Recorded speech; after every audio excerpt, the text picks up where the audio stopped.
This podcast is sponsored by nobody. Hey dudes, welcome to Splat from the Past, the only 80s themed horror and sci-fi show where things can get totally radical. Now today I will be interviewing a zealot of show business, and I am talking about Georgiana Steele-Waller. And her and I have been Facebook friends forever. I had no idea who she is, but I was always seeing her post these old pictures of her with rock stars and so forth. And then I came across this interview that she did on the radio like a decade ago, and I'm hearing all these amazing stories. Oh my God, she met the Beatles when she was 14. You know, she was a dancer at the Whiskey A Go Go. She was a dancer on Dick Clark's Where the Action Is. She dated Keith Moon, and she was around when The Who made the Quadrophenia album. She did stunts for Goldie Hawn in movies. I mean, she's done all these amazing things, and it's going to be a great conversation today. I can't wait. She has 2 books out about her life, In My Life So Far, and As I Was Saying. They're both available on Amazon. But this is going to be a nice little conversation that I've been looking forward to since the year began. That's when I first reached out to her, but now she is available to talk. Also, today is National Bisexual Day. Happy National Bisexual Day. Go both ways and love each other, and no more hating. There's been enough of that in this world with all the craziness going on with politics and so forth. You know, be kind and courteous to each other and show absolutely no shame in going both ways. So yeah, here is my interview with Georgiana Steele-Waller.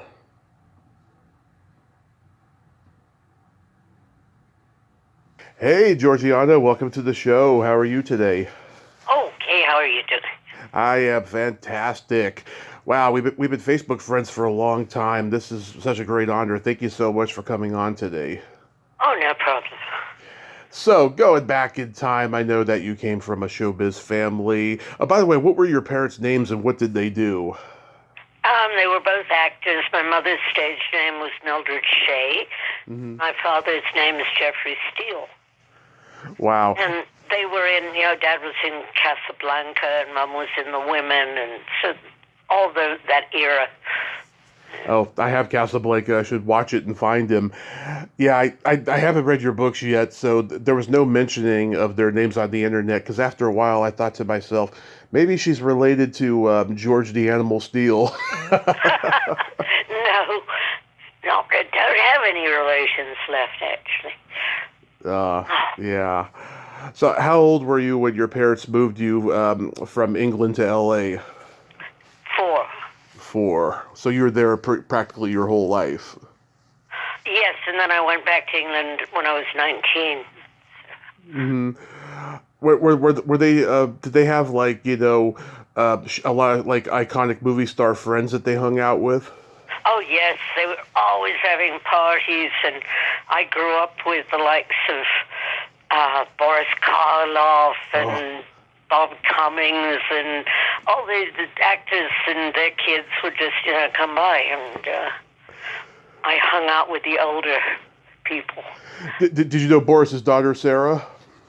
No, I was too young. I was like 4 when I met him, 5. But I don't think he brought her to the parties. But his name is actually Boris Pratt, not Karloff. Yeah, I've had Sarah on the podcast. She lived near me when I was living in Reading. It's stuff. Great lady. It's funny. Her and Bela Lugosi Jr. and Claude Rains' daughter Jessica. They were all born in 1938 when their fathers were in their 50s. It's so weird how that works. They come to America in search of a dream of being a movie star. They get known for doing a Universal monster movie, and then they have kids in their 50s in 1938. It's really odd. Yeah, well, my mother was 38 when I was born, so. That's a little bit younger, but yeah, I totally get it. Did they know like Robert Mitchum? I know Robert Mitchum. I knew Oh, Robert Mitchum. oh yeah. How did you meet Robert Mitchum? I worked on a couple of shows with him. A couple movies. Yeah. Which ones? Oh, gosh, I don't know. One well, not movies, they were TV shows. So I can't remember them, but they were back in the 80s. I've got photos. Oh, okay, that was later in his career when he was older. I totally get it. So But John Carradine was a great friend. I used to spend weekends there with Keith and little Bobby, who was still in nappies at the time, and ride horses. It was lovely up in Calabasas. I've had David's daughter Callista on. Yeah, that's the granddaughter. Oh, really? Because I thought that was his daughter. No. John didn't have any daughters. He just had Keith, Bobby, and David. Oh, no. David's daughter, I mean. Oh, David's daughter. That's what I meant. Yeah. It's John Carradine, I knew. Yeah, John Carradine. Yeah, he did and Keith, and Keith and little Bobby was a baby then. Yeah. I met Bobby in 2017 at a horror convention. He is just the sweetest guy. Isn't he a sweet guy? Yeah. Yeah, he's a real mensch. So at the age of 14, you met the Beatles. How did you get so lucky with that? Gosh, I went to Vegas with my mother and two friends. Mm-hmm. And I was sitting around the pool talking to this English girl, and she was with, I believe, Neil Aspinall. And we went up, and he said, "Are you going to the show?" I said, "I have a ticket." And he said, "Well, you can come with us." So I went with them and was ushered into it was a Coliseum, so it was like a locker room, but it was the dressing room, and we all walked out to the front together, and I stood by the stage on Paul's side and watched the show from there, and then went to a party afterwards. This is all documented in the book? The book? No, Mal Evans' book. Oh, okay. He mentions me and says how he found me making out with George, and John was running around his underwear and all of that stuff. Oh, you were so lucky. Yeah. Was this during the Hard Day's Night era, or was this... This was 1964. It was just after Hard Day's Night, yeah. This is just after... August of 64. Wow. Yeah. Do you remember seeing them for the first time on Ed Sullivan? Yes, I do. Yeah. Oh God. I mean, that was just complete pandemonium. I mean, every girl in America was like going out of their mind in the post-Kennedy assassination time of that era. Yeah. Did you instantly like fall in love with them? Well, I've always been. Yes, those were my. I loved the music and the look and everything. I was modeling then.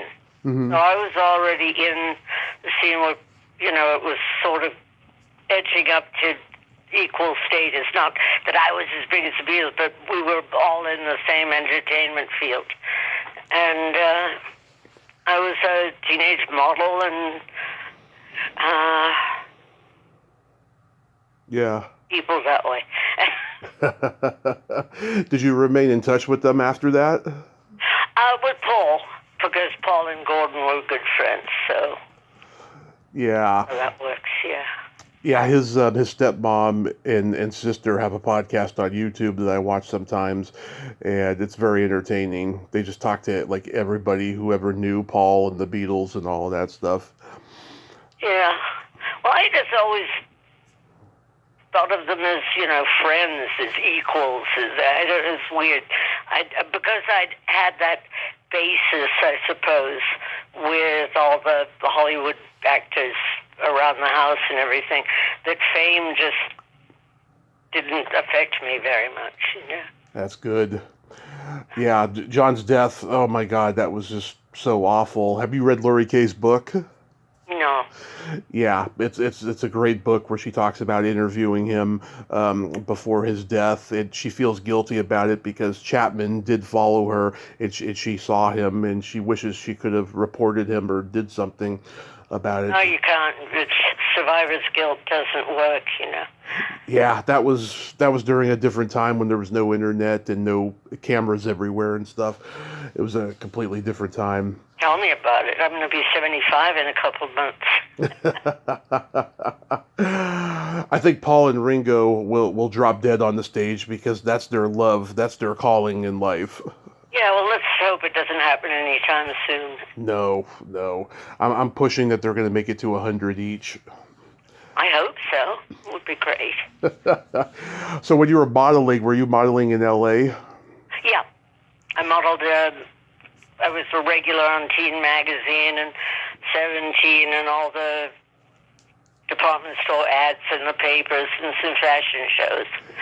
And one of those fashion shows at the Broadway department stores, it was a tour for some Carolyn Charles. That was it. And instead of regular runway modeling, there was a band there called the Bees, and we had to come out dancing. And I'm still friends with John York, who was bass player in that. And George Caldwell's wife, Mimi, was a Hollywood go-go dancer. Yeah. And because of that, I started going to their rehearsals and got onto, and I worked at the Whiskey for a week as a dancer until my age was found out. But they were chosen for Where the Action Is. Oh, yeah. So I started going to the shootings of Where the Action Is and became an alternate dancer whenever they needed more or someone was sick or something. So that's where one day in Santa Monica at a filming I met Peter and Gordon. Right. And Gordon started calling me, and he was my first, and 33 years later I married him. Was it love at first sight? No. I was 16, and yeah, he was 20 or 21, I guess. It was just, hormones and that kind of thing. Yeah. But, we kept in touch, always sent Christmas cards. And when my dad died, Gordon called me, and we were talking. And then about 1995, I went back to England to see my mom. And he picked me up at the airport. And he was married, 2 grown daughters and all that. And he took me down there to Cornwall. And then I came back to America, and he started calling me and saying how miserable he was and whatever. Yeah. And he came out here, and then he divorced his wife, and we got married. But this was after about 5 years. But in that time, I realized that it was all, he was a heavy drinker. Yeah. And it was enough to mess up people's lives. Yeah, wow. I won't go much beyond that. Were you a fan of the music? I like their music, of course. Yeah. Music is the primary thing. I'm an only child, so I would read and play music and get high and play music. The music was just a constant in my life. And the people that I met also liked music, and some of them were musicians, so it just sort of worked that way. Yeah. When you were on Where the Action Is, was Dick Clark a nice guy? No. No, I heard. He didn't come out from Philadelphia. The show was done there. Yeah. American Bandstand and in those days. He didn't come to the set very often. Yeah, I was funny. Yeah. I watched the pilot episode yesterday, and oh my God, the amount of talent that they got on that first episode. They had the Supremes, Chad and Jeremy, Jen and Dean, the Four Seasons, Paul Revere, and the Raiders. You can't get that kind of talent nowadays. Oh, I know. Well, the package shows here, that I went to one in El Monte that Peter and Gordon were on in '66, and there was also Roy Orbison, Sonny and Cher, right. Wilson Pickett. It was all for $3.98 at the El Monte Legion Stadium. Yeah, that was so awesome. Yeah, so were you there like the whole run, or did you leave at a certain point? Well, I was still in school, so I kept doing that for about a year, and then I went to Monterey Pop. And because of my association with the Beatles and having met Derek and Taylor and everybody, I I got to be a gopher for him. I worked in the press tent. And that's where I met The Who. Yes. And let's see, how many years later? 2 years later, 1969, 1970, I was in a club in London after I moved back to AC. And Mooney came up to me and started talking again, and then that started the thing. And then when they opened Ramport, he said, we could give her a job. And so I worked at Ramport all during the making of Quadrophenia, and that's in the Can You See the Real Me documentary. Yes, I saw that. It was great. Yeah. So was that whole process of recording that album just so creative and fun? Were they enjoying it, or was there a lot of tension? Oh, they enjoyed it. I think Roger just punched Mooney out once. Yeah, I mean, he was a wild guy. He was a wild character, Mooney. You know, he's one of those guys, when you look at the life that he had and you look at other guys who died young and stuff, you look at it and go, they kind of died the way that they were meant to, because otherwise you can't see them growing to be old men. I imagine Keith now at 78 for some reason. Yeah. I was talking to Pete, Johnny and I went to the Greek and we saw Pete and his wife, and we were sitting talking and about that, and it's just how he was amazed that I'd survived, because I was getting there. Do you think that Quadrophenia is a better album than Tommy? It's totally different. It took years for Quadrophenia to catch on. It was so far ahead of its time. I'm really biased for the fact that my namesake is Tommy, but I love that album a little more. But I do agree it was their last great album in terms of consistency. I saw The Who in 2016 with just Roger and Pete only, and it was fantastic just seeing them banter back and forth with shtick during songs, you know. And they were in LA the next night, and they did Pictures of Lily, and I was so pissed because I loved that song. I wish they did it in Oakland when I saw them. Well, you can't get everything. Thank goodness for YouTube, eh? Yeah. What did you think of the Quadrophenia movie with Sting? I don't know if I saw the one with Sting. I saw the one with Jimmy, Chad, the guy I found for the album insert, you know? Right. I found all the kids to that. They lived on the housing estate right behind Ramport. So you were a dancer at the Whiskey A Go-Go? For a week. For a week? I was 15. I was almost 16. And Elmer hired me. And Mario came back from Chicago, I think it was, and he knew me and he knew my dad and all that. And he said, we'll lose our license, you know, so I had to go. But it was so cute. Mario, until he died at the age of about 97, every time he saw me, he said, "I'm so sorry, John, I had to let you go, but the ABC would have shut me down." And I said, "It's okay, Mario. It's like 50 years, 60 years, you know." So it worked. Did you see Johnny Rivers there? Yeah, when I first danced there, he was the house band. Yeah.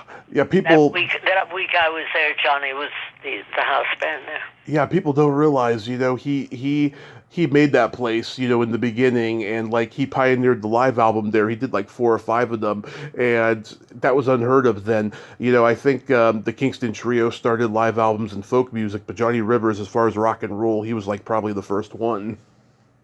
Yeah, because they had a very good filming way at the Whiskey. Even now, they'll, you know, make you a thing of your show, a CD of your show. Yeah. And is that also where you first saw Arthur Lee in Love for the first time? No, you see, I was too young to get in a lot of clubs. Mm-hmm. And I just know him from around the streets and from the houses. And we just used to hang out. And a few times, like, I'd get snuck into Beatolitos or the Whiskey. And because now they knew my age, but I was still allowed in. I just wasn't allowed near the bar, but I didn't drink much anyway. Is that where you met Pamela at the bar? No, No, we just always saw each other around. We didn't really become close friends till about 10 years ago. Wow. Yeah, she's one of my favorite guests I've ever had as far as icons go. She's amazing. She's great. Yeah. She's Our really... lives paralleled a little bit. I mean, she has her group and I have my group. Yeah, well, it was a small community back then. Like, everybody kind of knew each other. You know, there's no in internet. the canyon. It's like Johnny lived across the street from the Turtles and up the road from Frank Zappa, and everybody just get together and play. You'd walk around the canyon and just hear people, playing in their houses. Yeah, did you know Zappa? Yeah, he didn't. He was very. He threw me out once for lighting a joint at his house because he was very anti-drug. Yes. He once said, "I smoked 2 joints and then never did again." Yeah. Yes. Oh, that's hilarious. Yeah, I'm curious. When you were in LA in the late '60s, did you know Lynn Castle? I know that name, but I don't know.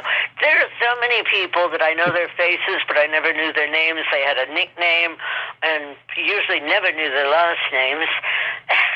So, Yeah, she was the lady barber. She cut hair for a lot of the rock stars at that time, which is quite insane because a lot of them had long hair. I never got my hair cut, and none of my friends did either. Yeah, she recorded an album that didn't get released until 2017, almost 40 years later. Lee Hazelwood produced and wrote songs for her to sing. She had a beautiful singing voice, and for some reason she got let go out of her record contract, and it didn't get released until 2017. And I had her on last year. She was a real pain in the ass, I'll tell you. No, I don't think I knew her. I was thinking of another name that was close, Lynn. Yeah, now I can't think of it. Because she also goes by Madeline Von Ritz as well.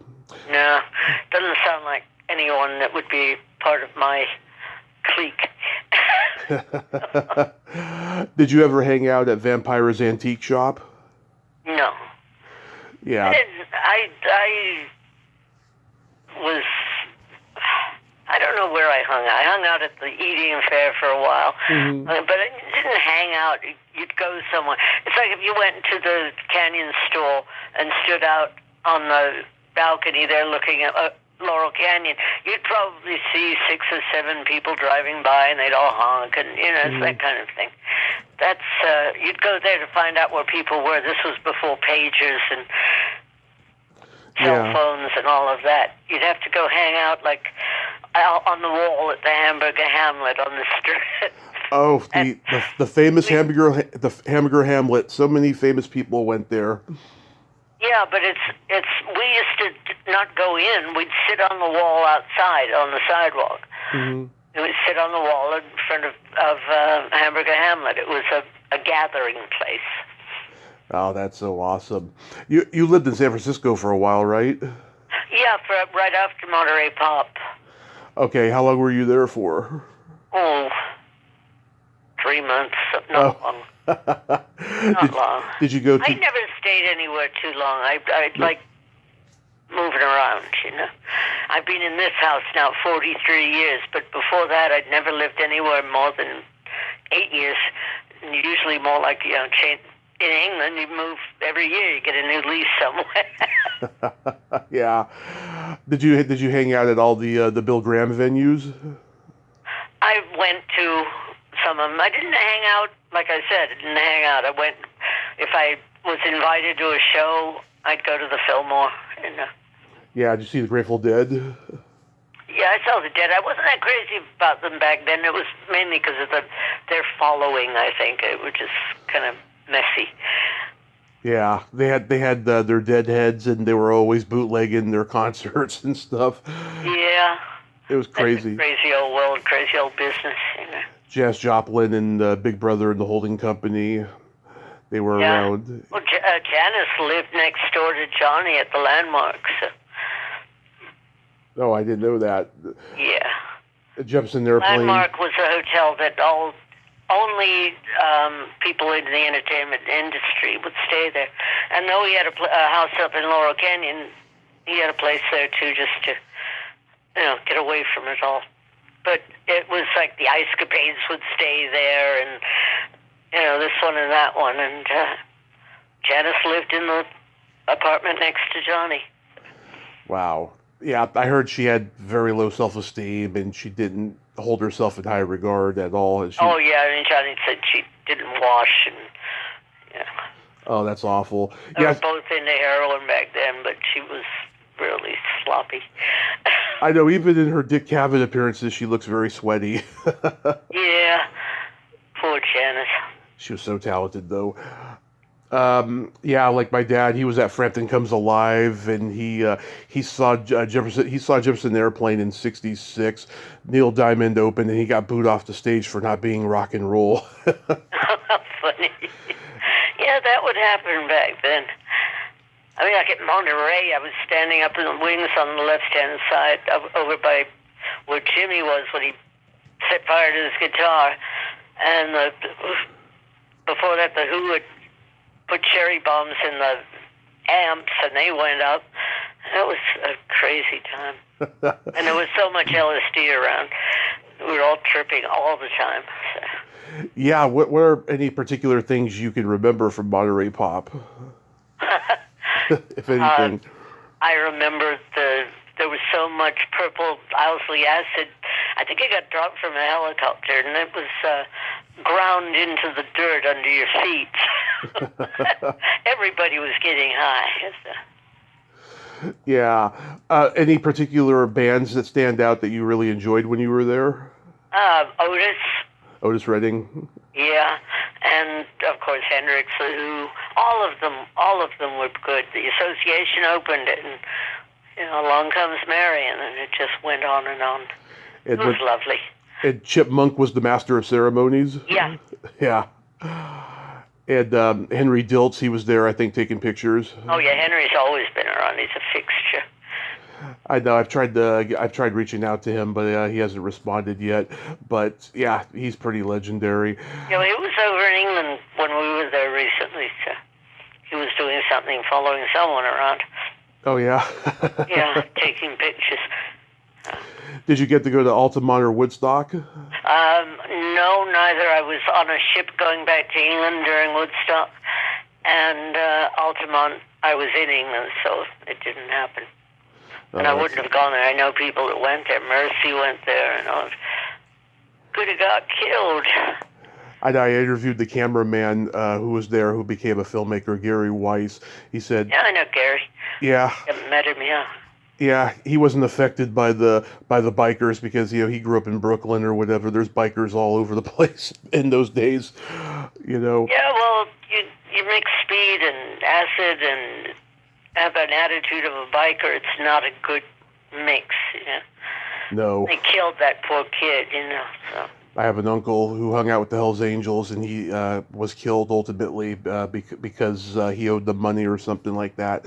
It's a sad thing. Yeah, you mix with those people. They're fun for a while, but then it starts getting... There's a little thing in the back of your head that sort of says, I gotta go.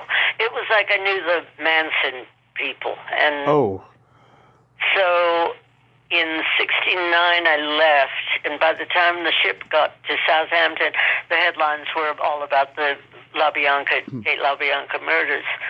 And I thought, I just got out. Because I would give, if someone was hitchhiking, I'd give them a ride. I gave Charlie a ride, I think up to CeeLo Drive once. And it was just they were a little too close. My best friend from junior high had Bummer Bob's kid, Bobby Beausoleil. Mm-hmm. And she gave up for adoption. And it was funny because Bob phoned here from prison to ask Johnny to talk at his parole hearing. And we were talking, and he's such a nice guy. I just wish he got parole and Newsom vetoed it. And it's all because of Sharon Tate's sister. Now, he had nothing to do with the Tate murders. He wasn't there. That was Tex.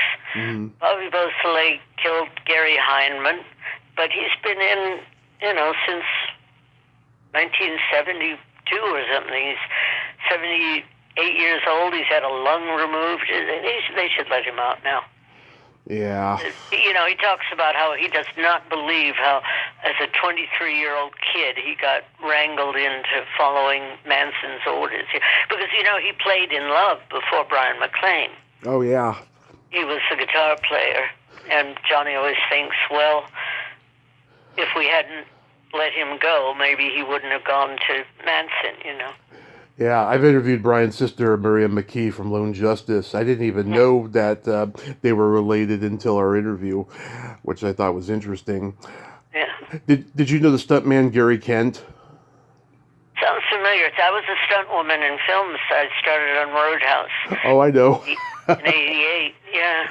Yeah, because Gary, he's the guy that Leonardo DiCaprio plays in Once Upon a Time in Hollywood.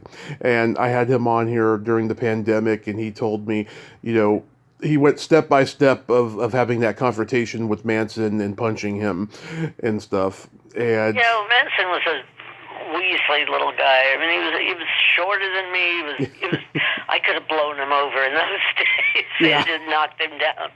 He was a bit annoying. yeah, that's why I heard he was this little guy who was just, you know, so annoying and stuff. I've listened to his songs on YouTube. They're actually pretty good, I think, you know. And when you see these guys who have a passion of hatred for him, they say he had no talent. I think he did have talent, but he was just crazy, you know. Yeah, he was totally insane. Yeah. So many people were, because in those days, I mean, we knew about manic depression, you know, which is now bipolar. Mm-hmm. So many people were bipolar and didn't know it and self-medicated, and it got worse, you know. Yeah. So, how did you get into stunt work? I was working. I was been in SAG forever, and I got a job on Roadhouse, and I looked a bit like Kelly Lynch, the same build and stuff. So, Marshall Teague, the stuntman, you know, just schooled me in it, and I was Kelly's stunt double. Wow. And so I was already like 38 years old, but I did all the riding things because I've always ridden horses. I had a Tennessee Walker Stallion for 22 years. Mm-hmm. So I did a lot of saddle falls and rode for actors that didn't know how to ride. Wow. And so, was that a fun experience overall doing Roadhouse? Yeah, but now I've had both my knees replaced, both my hips replaced. My lumbar spine has been fused. I'm going to be getting a cervical laminectomy any day now. So my body's falling apart, but oh, that wow. was fun. Yeah, my dad loves that Yeah, movie. it was fun hanging out with Sam Elliott. He was great. Oh, Sam Elliott's great, yeah. My dad loves that movie. He was always trying to get me to watch it as a kid, but I didn't have any interest until like my 20s, and I was like, wow, this is a pretty good movie. Yeah. Yeah, Joel Silver produced it and everything. Yeah, he was on the set almost every day. So was that Harvey Weinstein. Used to come on. Really? Weinstein used to come? Wow. He must have been a friend of Silver's, and I'd see him on the... We filmed on location up in Valencia, I think it was. Mm-hmm. And people would come visit on the set. It was 3 months of work, so... Yeah, Julie Michaels is going to be coming on soon. She also did stunts for that movie, and she was in it. Yeah.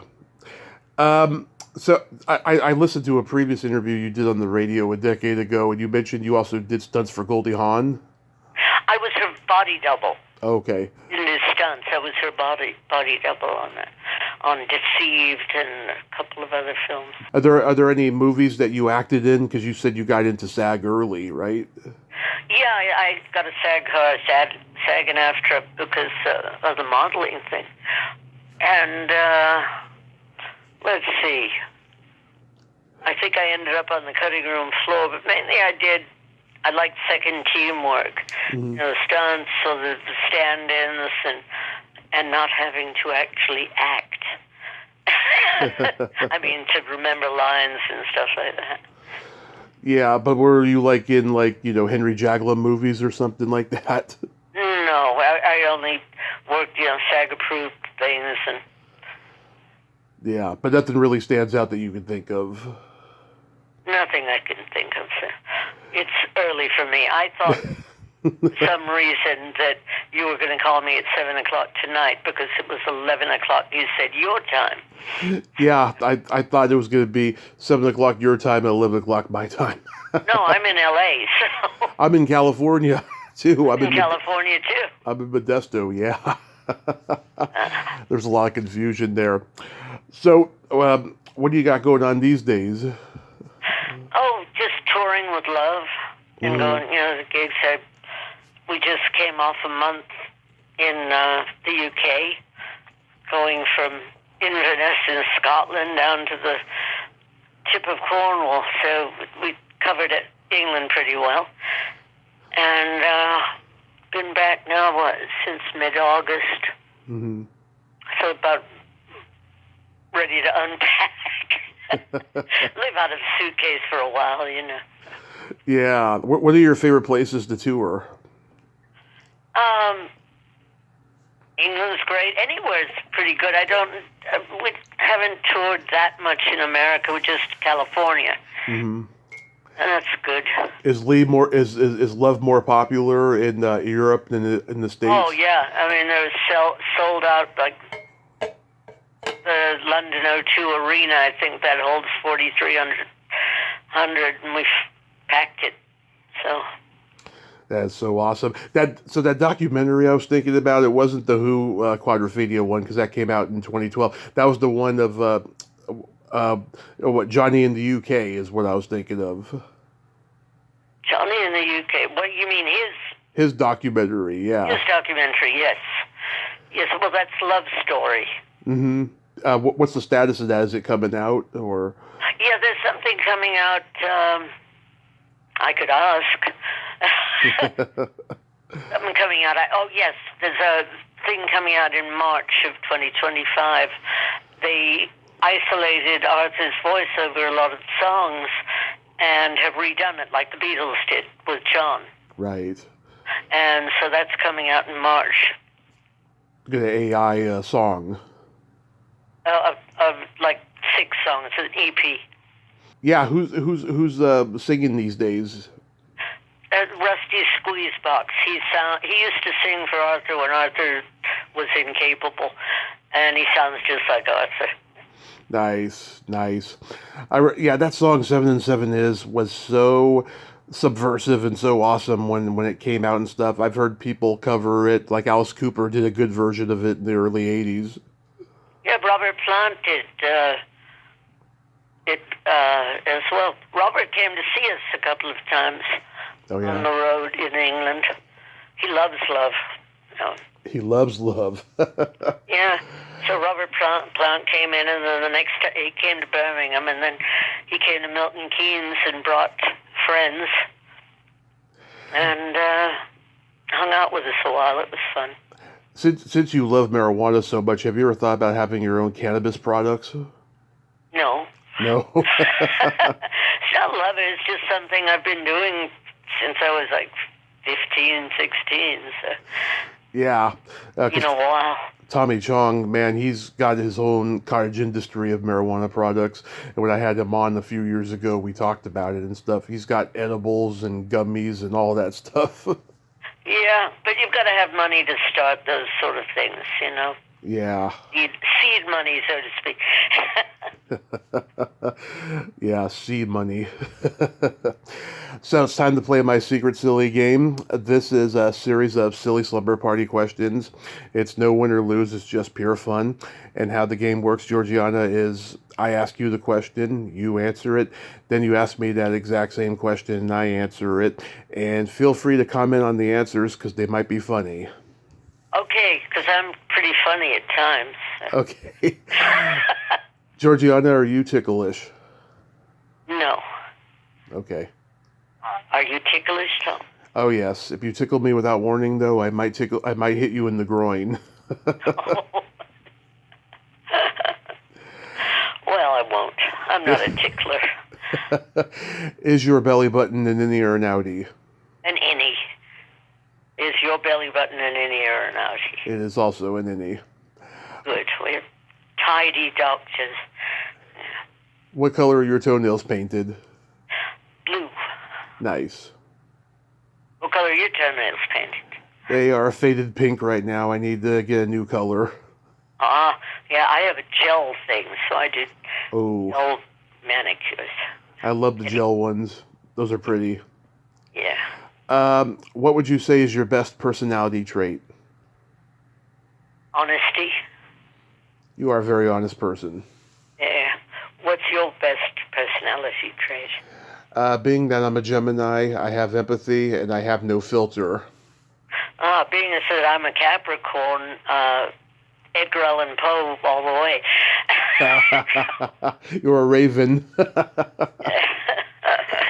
thing I learned when I was about 7, I learned the Raven